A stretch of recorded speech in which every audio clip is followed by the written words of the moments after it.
Olá pessoal, meu nome é Leandro Torres e sejam bem-vindos a mais uma aula dentro do programa de formação acelerada em OutSystems. Hoje vamos falar um pouquinho sobre o design de aplicações mobile. Tenho alguns slides aqui para passar, esse módulo não tem exercícios. Tá? Quando a gente pensa em dispositivos mobile, normalmente nós nos lembramos dos smartphones e dos tablets. Tá? E interessante é que esses são dispositivos extremamente pessoais, né? Nós estamos sempre com esses dispositivos na mão, principalmente os smartphones. Nós conhecemos muito bem esses dispositivos. Nós utilizamos eles todo o tempo, em todos os lugares, né? E normalmente a expectativa que se tem ao uso desse tipo de device é bastante alta, ou seja, as aplicações que têm que ser feitas para esse tipo de dispositivo, ela tem que ser feita com bastante carinho.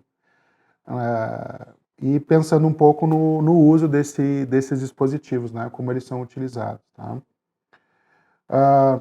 Normalmente a gente pensa que eles são pequenos, né, mas não necessariamente. Hoje a gente já tem tablets, por exemplo, que têm as suas telas até do tamanho de desktops. Né?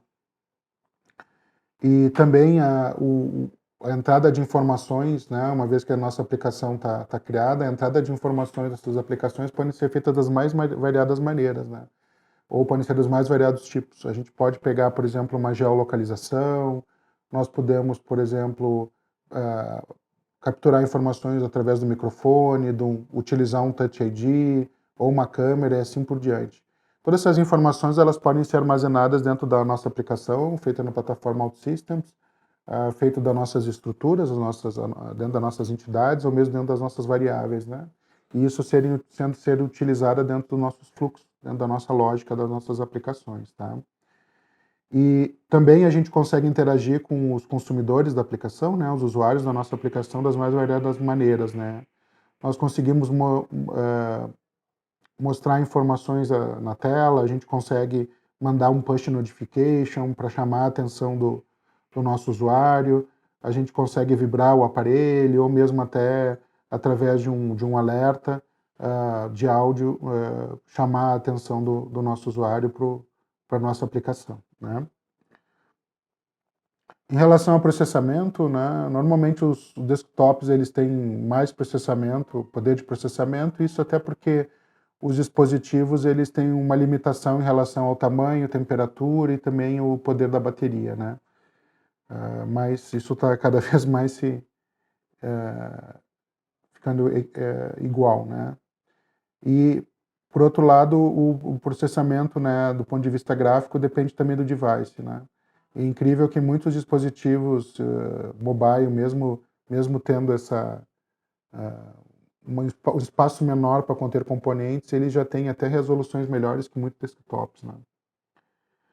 Aqui, por exemplo, mostra um exemplo, né, onde a gente tem um desktop com uma resolução de 2560 por 1440 e um smartphone com 27 polegadas de tamanho e essa mesma resolução sendo mostrada num smartphone de 5 polegadas, né? Bom, se eu tenho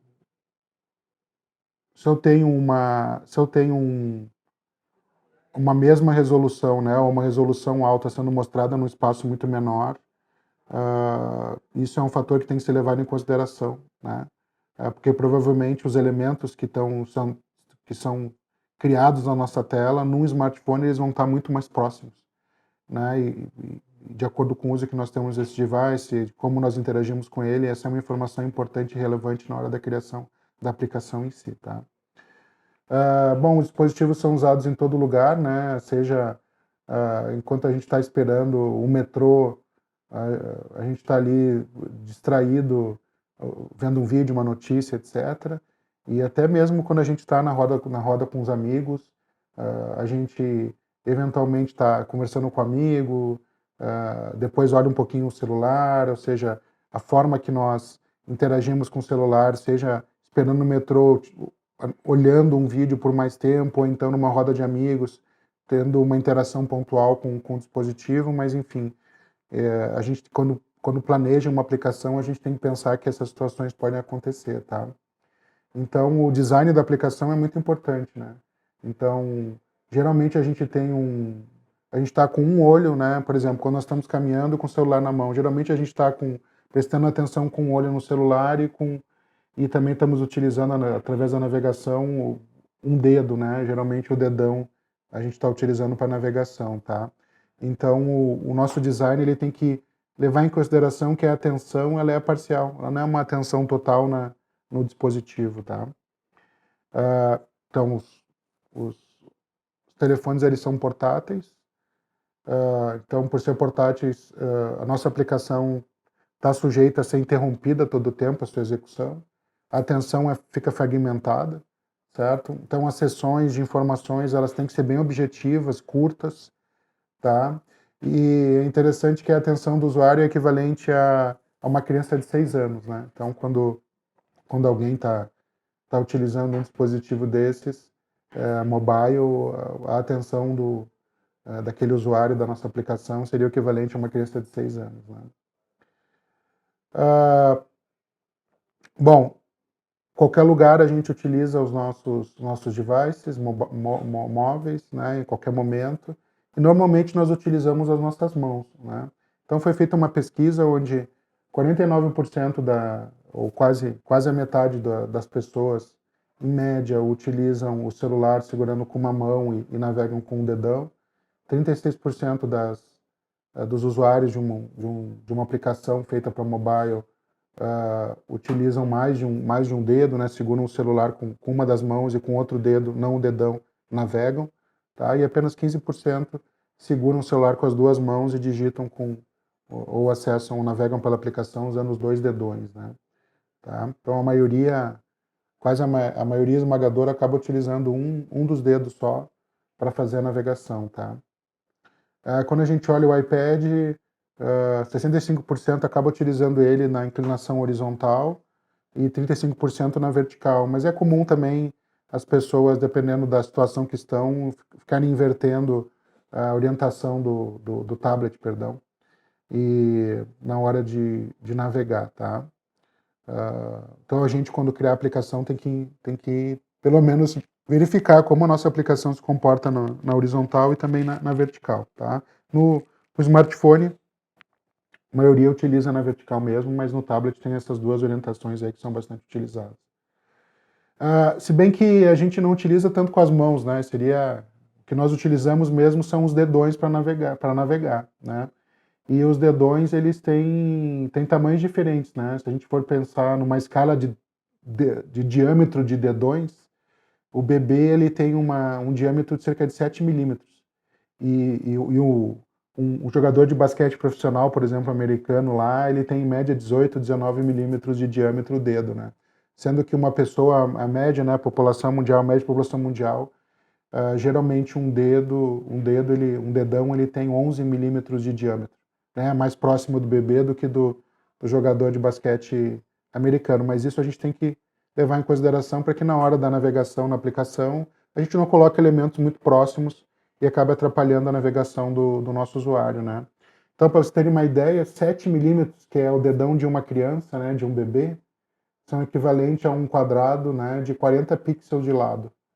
E para esse tipo de situação de 7 milímetros, ou seja, para o dedo de um bebê, é interessante a gente colocar 2 milímetros de padding, né, de distanciamento entre um elemento clicável e outro, ou seja, 10 pixels de distância entre esses dois elementos aí, entre os elementos que a gente pode clicar, né, que um bebê poderia clicar. Pensando em 11 milímetros, seria um pouco mais que 40 pixels de lado, um quadrado de lado, e também o padding deveria ser um pouquinho maior, tá, para ficar confortável. Então aqui um exemplo até que o pessoal está mostrando, onde a gente tem alguém marcando um texto num processador de texto e abrindo uma caixa de ferramentas para a gente interagir com esse texto que foi marcado. A gente pode ver que são bem próximos aqui no desktop, a gente pode colocar bem próximos esses elementos que a gente poderia clicar, né? Essas ferramentas que nós poderíamos utilizar para editar esse texto em questão.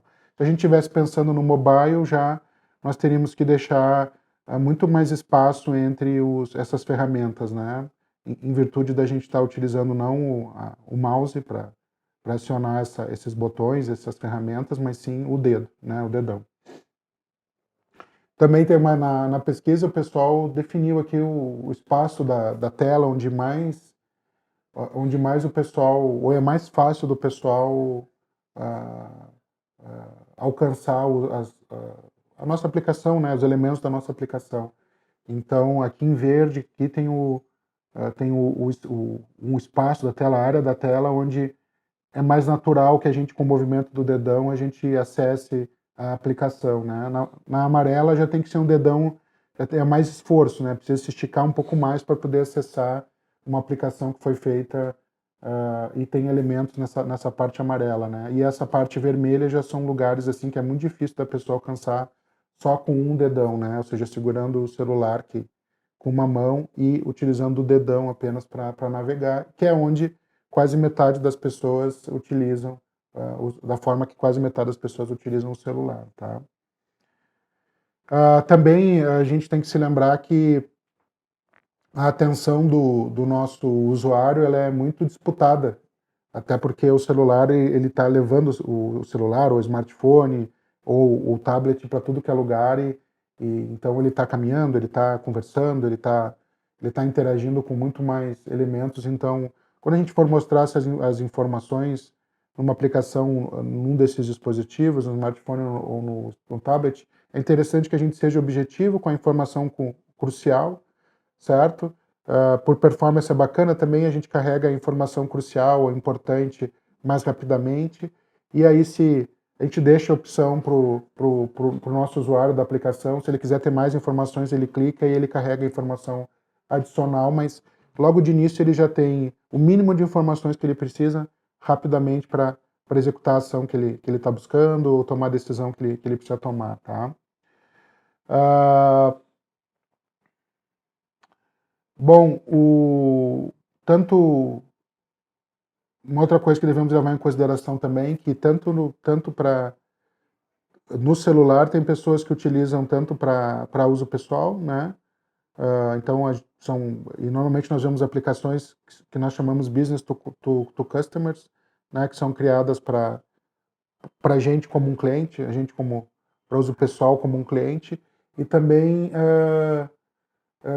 são criadas aplicações para a gente como não um consumidor de, um, de, um, de uma empresa, mas sim como um colaborador de uma empresa, né? E há diferenças de expectativas em cada uma dessas aplicações, né? Normalmente, quando a gente está falando de uma aplicação business to customer, ela é distribuída em store públicas, né? E precisa, como comentamos, como normalmente vai ser utilizada essa aplicação não necessariamente no ambiente que permite que o nosso usuário tenha bastante foco na aplicação, é interessante ou é necessário que se invista bastante na parte de user experience para que a gente possa dar para os nossos usuários as informações que eles precisam da forma mais rápida e da forma que eles achem mais adequada, tá? Então, o design do que é feito é bastante relevante. Quando a gente olha já as aplicações são feitas para a gente como colaborador, né? Normalmente nós estamos dentro da empresa, sentados numa cadeira, até utilizando o nosso desktop mesmo. São distribuídas internamente, não em store públicas. São utilizadas só para aqueles que são colaboradores. E por isso, porque é um ambiente onde tem menos distrações, a gente pode se dar o luxo de investir um pouco menos na parte de user experience, né? Se bem que normalmente a gente vê nas empresas uma política de bring your own device, né? Onde o colaborador, em vez de ter um celular da empresa com as aplicações da empresa, o smartphone da empresa, e ter um outro smartphone de uso pessoal, normalmente ele traz o smartphone de uso pessoal dele e coloca aplicações da empresa lá dentro, né? Então, pode ser que nesses casos haja uma comparação ou uma expectativa grande, não só nas aplicações que ele usa para uso pessoal, mas também aquelas que ele usa do ponto de vista profissional, né? Então, acho que a regra aqui é investir em user experience e nunca é dinheiro desperdiçado, pelo contrário, né? Eu gosto de pensar também que tempo é uma coisa que a gente não tem em abundância, né? A gente sempre tem uma limitação. Então, se a gente trabalhar bem a parte de experiência de usuário para os nossos clientes e também para os nossos colaboradores, a gente está fazendo com que eles façam as suas atividades de forma mais rápida e consigam se dedicar a outros assuntos ou mais assuntos durante um dia, tá? Então, investir em user experience nunca é dinheiro desperdiçado, pelo contrário, isso não é um gasto, é um investimento, né? Tá? Então é isso que temos para hoje, pessoal. Muito obrigado e até a próxima aula.